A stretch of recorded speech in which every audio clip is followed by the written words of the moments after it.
Oh man, they can't keep getting away with this. The Buffalo Sabres have done it again.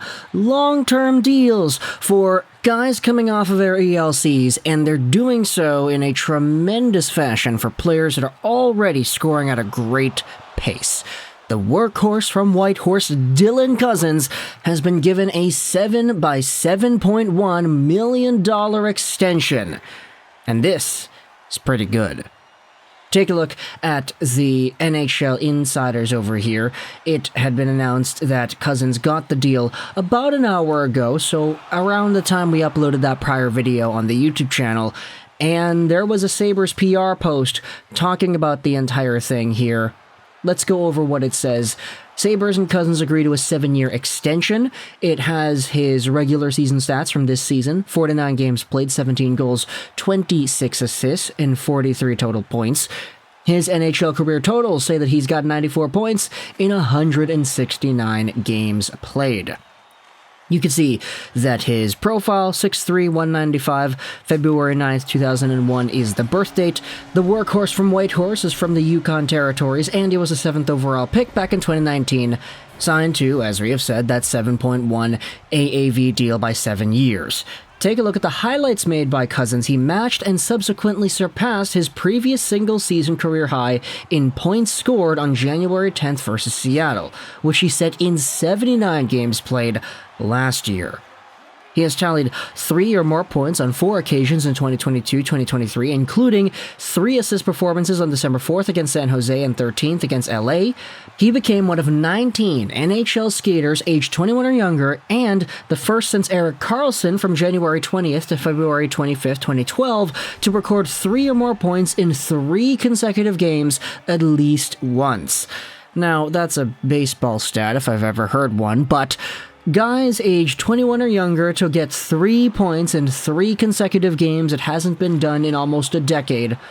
Or, I'm stupid. In over a decade, excuse me. And Dylan Cozens leads all Sabres skaters in shorthanded goals with 2 and shorthanded points with 3, and is the only Sabres forward outside of the top line of Skinner, Thompson, and Tuck who has recorded 120 or more shots this season. He's got 124.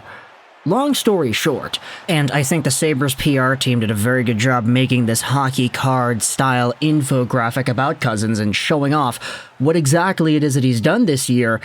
Long story short, Dylan Cozens is really gosh darn good, and I'm honestly not gonna say that I'm too surprised about this. Like, realistically, taking a look at the season he has had, he's on pace for 71 points in 81 games played as a 21-year-old, and he's not getting top-line minutes. So there is so much potential in this guy, more than meets the eye, that seeing him get signed to a 7-year deal with 7.71 as his AAV, firstly, that sets him up very nicely for the time he's 28 years old. Like, assuming Dylan Cozens becomes as good as we think he is going to be able to become, he will be in a position to get some extreme dough in, when is that going to expire, 2030?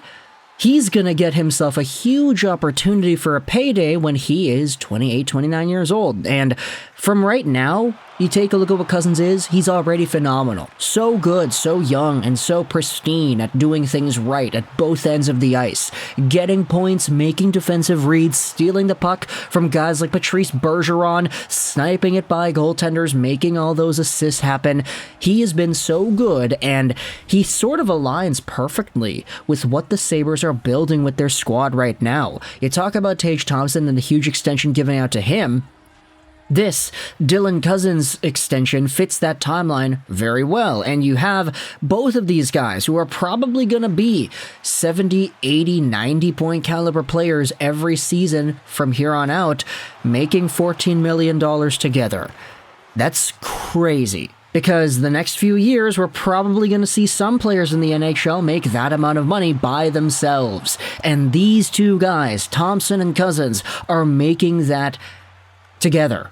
Kevin Adams, man, you have yourselves a masterclass negotiator. Either that, or I guess you could just say that all of the players really want to play for the Sabres, and there's no wavering in that opinion. I don't know which one's better to go out there and acknowledge. Maybe both can be true at the same time. Who really knows? But either way, when it comes to the future of the Buffalo Sabres, I've said this so many times over the past few months that they're just so good. Like, I'm kind of happy just seeing how everything has gone down, because after all the years of rebuilding, getting the first overall pick twice, and seeing all the videos I've made over the past few years flop because I said that the Sabres would be good finally, it feels as good to finally be right about this for the first time. There was a video I made back in 2018 saying that the Sabres were finally done being a bad squad because they got Dahlin and they got, I believe it was like Conor, Sherry or whatever, and Jack Eichel was still pretty good in that squad. Well, not anymore. That team is sort of a former shadow in the past of the team that the Sabres used to be. Now it's a completely different squad with different guys, and they're all motivated in different ways, and they're playing so much different style hockey under a coach that allows them to excel and a GM that's signing them to ridiculously cheap contracts. I mean, $7 million for a guy coming off his RFA ELC, like, this is crazy good. Especially for a player of Cozens' magnitude. You want to talk about Bo Horvat and that 8.5 AAV extension that was given out to him the other day? This sort of goes out there and contradicts that Bo Horvat extension by saying, hey, valuable centers who can score points can sign for dollar amounts that are under $7.5 million. Look at this guy. Now, I know there's a difference in situations. Of course, Bo Horvat was going to be a UFA. Cozens was under team control as an RFA. And Cozens is a lot younger, coming off his ELC. Bo Horvat was coming off of a $5.5 million AAV contract. It's a little different there. I'm not going to go out there and deny. But at the same time, I mean, just looking at it in a vacuum, this is crazy good. And I want you Sabres fans to let me know in the comment section all your thoughts and opinions about this deal. Kevyn Adams does it again, man. I'm kind of befuddled at seeing how this is going down, but yeah, the Buffalo Sabres, y'all have yourselves some really good cap flexibility the next few years coming up, mostly because of the long-term contracts handed out to guys like Tage Thompson and Dylan Cozens. You still have Jeff Skinner making $9 million a year till the end of 2027, which, I mean, okay, it's not amazing, but at the same time, it could be a little bit worse. At the very least, Skinner is producing. I guess this is sort of compensation for that, you know? $9 million handed out to Jeff Skinner. You gotta balance that out somehow, and these two cheap deals for Thompson and Cozens are a part of the reason that's able to go down. You also have that Mattias Samuelsson contract, $4.2 million a season, which goes until 2031. So I guess there's that too. He's been playing pretty well recently, so we'll see how exactly the Sabres are able to bounce back. They've got a few guys they still need to re-sign. Rasmus Asplund comes to mind. Zemgus Girgensons, Kalik Poza, your captain, needs a contract, but we'll see whether or not they are done by this time in a few months. Talk in the comments all your thoughts about the Sabres and the signing of Dylan Cozens. I hope you enjoyed this video. And bye.